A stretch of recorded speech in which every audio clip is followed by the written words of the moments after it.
Okay जी, break से पहले हम इस क्वेश्चन को सॉल्व कर रहे थे और इस क्वेश्चन के अंदर जो है हमें एक एवरेज नंबर डिफाइन किया हुआ था जो हमारी मेन की पॉइंट था पॉइसन डिस्ट्रीब्यूशन के हवाले से। तो एवरेज वैल्यू हमारे पास गिवन थी तो हमने इस पे पॉइसन डिस्ट्रीब्यूशन को अप्लाई किया। इस क्वेश्चन में आप देखें नंबर ऑफ ट्रायल्स कहीं पे कोई डिफाइन नहीं किया हुआ। ठीक है, इस क्वेश्चन में देखें आप सक्सेसिव इवेंट की प्रोबेबिलिटी, फेलियर इवेंट की प्रोबेबिलिटी, कहीं पे कोई ऐसी परसेंटेज वैल्यू या डेसिमल में कोई ऐसी वैल्यू हमें डिफाइन नहीं की। तो इस पॉइसन डिस्ट्रीब्यूशन का क्वेश्चन और बायनोमियल प्रोबेबिलिटी डिस्ट्रीब्यूशन का क्वेश्चन जो है वो दोनों के अलग अलग, मतलब एक दूसरे में मिक्स होते हुए आपको मिलेंगे नहीं। अगर पॉइसन का होगा तो वो नजर आएगा कि ये पॉइसन डिस्ट्रीब्यूशन क्वेश्चन है। अगर वो बायनोमियल का होगा तो वो आपको पता ही आइडिया हो जाएगा कि ये बायनोमियल का क्वेश्चन है, ये पॉइसन का नहीं हो सकता। अच्छा जी, वैसे तो पॉइसन डिस्ट्रीब्यूशन के क्वेश्चन एज इट इज आसान ही है, ठीक है, मुश्किल नहीं है। एक पॉइंट इसमें थोड़ा कंफ्यूजिंग पॉइंट है, तो वो थोड़ा सा मैं डिस्कस करूंगा आपसे भी। ये क्वेश्चन ने सॉल्व किया।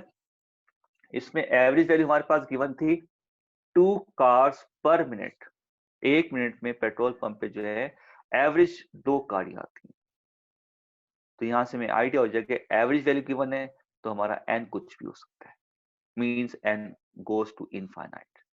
अच्छा, फिर हमने प्रोबेबिलिटी कंप्यूट करनी है। ये खास तौर पर आपने इसको देखना होगा डिस्ट्रीब्यूशन के क्वेश्चन के अंदर कि आपने प्रोबेबिलिटी जो कंप्यूट करनी है वो कौन से टाइम इंटरवल के अंदर कंप्यूट करनी है। जैसे उसने आपको एवरेज वैल्यू जिसको हम लेमडा कहते हैं, लेमडा की वैल्यू जो है, जो उसका पैरामीटर है, लेमडा की वैल्यू उसने आपको डिफाइन की है 2 गाड़ियां पर मिनट। आपने प्रोबेबिलिटी किसकी कंप्यूट करनी है, आ मिनट या 1 मिनट, एक ही बात होगी। 1 मिनट के अंदर 4 गाड़ियां हैं। जैसे मैंने कहा ना आपसे कि एवरेज उसने बता दिया आपको 2 गाड़ियां आ रही हैं, तो 2 से ज्यादा भी आ सकती हैं, 2 से कम भी आ सकती हैं। ठीक है, तो उसने कहा है कि 1 मिनट में 4 गाड़ियां हैं, इसकी इसकी क्या प्रोबेबिलिटी होगी। तो वो आपने निकाला यहां से वैल्यूज को पुट करके 0.09, मतलब 9%। 9% चांसेस हैं कि 1 मिनट के अंदर 4 गाड़ियां आए, क्योंकि एवरेज 2 गाड़ियां हैं। तो 9% चांसेस हैं कि 1 मिनट में 4 गाड़ियां आ जाए। अच्छा, यहाँ पे था 1 मिनट। अब आपके सामने एक और क्वेश्चन लिख रहा हूँ इसी के अंदर से एक चेंज करके, और इन दोनों में डिफरेंस देखिएगा क्या है।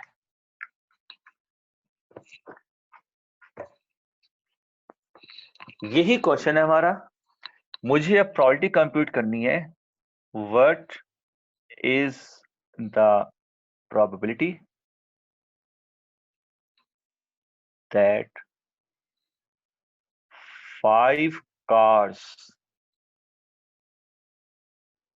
will arrive at a station in randomly selected next 2 minutes। अब देखें इस क्वेश्चन में और इस क्वेश्चन में डिफरेंस क्या है। देखें, इस क्वेश्चन ने ये कहा था कि पेट्रोल पंप पे एवरेज 2 गाड़ियां आ रही हैं पर मिनट। पर मिनट का मतलब होता है 1 मिनट में। पर मिनट को हम कहते हैं 1 मिनट। 2 गाड़ियां 1 मिनट में आ रही हैं एवरेज। आपने प्रोबेबिलिटी कंप्यूट करनी है 4 कार्स है, 4 गाड़ियां जो हैं वो 1 मिनट में आती हैं। तो देखें, जो लेमडा का स्केल का यूनिट है और जिसकी आपने प्रोबेबिलिटी कंप्यूट करनी है उसका यूनिट, दोनों का यूनिट सेम है, पर मिनट पर मिनट। यहाँ पे क्या है, यहाँ पे उसने कहा है कि आपने प्रोबेबिलिटी कंप्यूट करनी है कि एक पेट्रोल पंप पे 5 गाड़ियां आती हैं, टाइम इंटरवल से चेंज करती है नेक्स्ट 2 मिनट्स, जबकि लैम्डा की वैल्यू जो है वो पर मिनट के अंदर है। और आपने प्रोबेबिलिटी कंप्यूट करनी है 2 मिनट की, 5 गाड़ियां अगले 2 मिनट में आए, तो यहां पर हमारा जो एवरेज वैल्यू है वो पर मिनट में डिफाइन की है, और हमने जो प्रोबेबिलिटी कंप्यूट करनी है वो पर मिनट नहीं है, वो 2 मिनट की। तो पहले हम लैम्डा को जो है वो पर 2 मिनट्स में लेके आएंगे, लैम्डा की वैल्यू 2 मिनट्स के अंदर लेके आएंगे, और फिर उसको फॉर्मूले पुट करेंगे। जैसे हमारे पास इस क्वेश्चन को सॉल्व कर रहे हैं, तो हमारे पास गिवन क्या है, लैम्डा 2 पर minute. This implies lambda is equal to 2 by 2, that is 4 per 2 minute. हमने अपने लैम्डा को चेंज कर दिया, लैम्डा की वैल्यू 1 मिनट की दी थी, हमने इसको 2 मिनट के अंदर डिफाइन किया।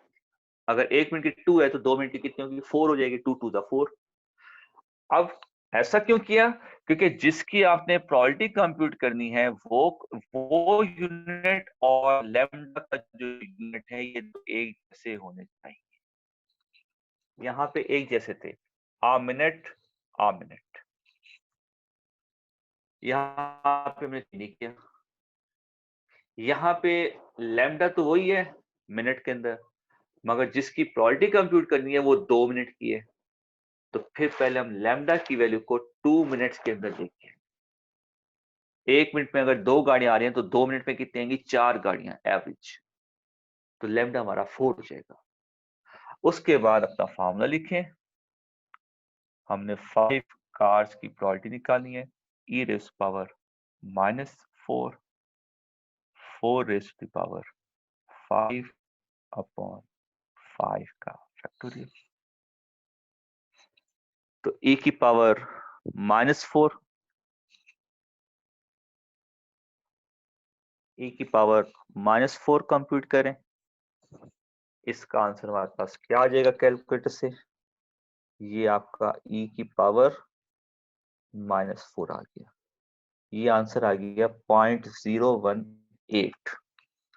मैंने पूरा नहीं लिखा, इसको राउंड ऑफ करके लिख दिए 0.018, 4 की power 5, 4 raise to the power 5, ये आ गया 1024, और डिवाइड बाय 5 का फैक्टोरियल 120। इसको सॉल्व कर लें बस, ये आपका हो गया मल्टीप्लाई बाय 0.018 और डिवाइड बाय हो गया आपका 120। ये आपका कंप्लीट आंसर आ गया 0.1536।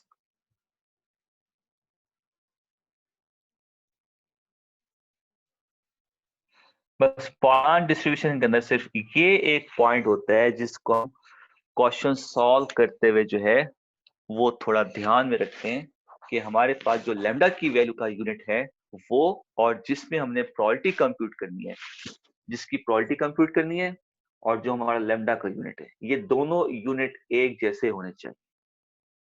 अगर ये दोनों एक जैसे नहीं है तो फिर हम पहले लैम्डा को उस यूनिट के अंदर लेके जाएंगे जिस यूनिट के अंदर आपने प्रोबेबिलिटी कंप्यूट करनी है, फिर फार्मूले के अंदर उसको पुट करें। सर एक क्वेश्चन है जी सर, आंसर्स में जो है डेसिमल के बाद कितने यूनिट्स को करेक्ट माना जाता है? आई मीन जिस तरह 0.15 है तो मेरे पास मिनिमम मिनिमम वैसे ये कहा जाता है कि डेसिमल के बाद 2 डिजिट तो लाजमी उठाएं आप, डेसिमल के बाद 2 डिजिट तो लाजमी उठाएं, मतलब 2 से कम नहीं उठाएं। अब 2 से ज्यादा वो आपकी मर्जी है, करेक्टनेस 2 की तो बात आपने कर रहा हूँ एटलीस्ट सर। उठाना है, एटलीस्ट उठाना 2। जिस तरह आपका 1536 है, मेरा 157 है, तो करेक्टनेस की बात कर रहा हूँ, कितने डेसिमल देखो के बाद कितने इतना यूनिट्स पे करेक्टनेस? इतना डिफरेंस आ जाता है, इससे कोई फर्क नहीं पड़ता। ठीक है, 0.1528 आ गया, 0.1538 आ गया, 0.1535 आ गया, 0.1533 आ गया, इतना डिफरेंस आ जाता है। बट ये नहीं होना चाहिए 0.2534, ये गलत है। 0.35 ये गलत है, 0.85 ये गलत है। मतलब आपका आंसर आ गया 0.16, ये भी एक्सेप्टेबल है। 0.1543 ये भी एक्सेप्टेबल है, मगर 0.25 बहुत ज्यादा हो जाता है। तो जब हम राउंड ऑफ करते हैं तो इतना डिफरेंस आ जाता है। मेरा 36 आ रहा है, आपका 37 आ रहा है, इतना डिफरेंस आ जाता है, डजंट मैटर।